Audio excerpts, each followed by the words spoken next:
خپل پلار پسې خپل بابا پسې جاړي چې راپاسه که نه ته خو ودی، یعنې په قبر کې چې کوم پلار یې پروت دی هغه ته جاړي وایي چې راپاسه ته ولې ودی. دوستانو یقینا دا هغه لحظه وي چې دا په لفظونو کې بیانول ډېر زیات مشکل وي او په لفظونو کې بالکل دا نه بیانېږي چې د یو چا داسې وړه لور دی پرته وي په خاورو کې د خپل پلار پسې لوغړېږي ورته وایي چې د خاورو نه راپاسه که نه، یعنې دا یقینا دردونکې لحظه وي. د ګیلمن د لور دغه ویډیو په سوشل میډیا باندې ډېره زیاته چلیږي. خلک وایي چې دا د ګیلمن لور د خپل پلار ته چغې وهي چې پاسه که نه ولې ته ودی. نو قدرمنو د دې باره کې به هم تاسو ته دا ووایم چې دا د ګیلمن خو اگر که مړ شوی دی وفات شوی دی او په هغه باندې د ټولو پښتنو وژړل، دا ټول پښتانه به چې چیرې دا ګیلمن پسې جاړي ځکه چې هغه یو داسې نقش د پښتنو دپاره پرېښود چې هر سړی به په خپل ذهن او زړه کې یاد ساتي. خو تر کومه پورې چې خبره د ګیلمن د لور ده نو دا د ګیلمن لور نه ده، یو چا د سوشل میډیا د ویوز دپاره داسې دروغ ویډیو راخیستې. دا واقعه څه ډېر وخت مخکې شوې ده په سوشل میډیا کې، دي چې تاسو هم کتلي وي. دا واقعه په جلال آباد کې یا په کوم ځای کې شوې ده او دا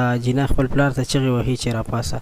خو دا ګیلمن وزیر نه دی، دا بل څوک دی. یقینا چې په ګیلمن وزیر باندې هر څوک خفه دي، هر چا پې زړه درد کړی دی، خو په یاد ولرئ چې دا ګیلمن وزیر نه دی.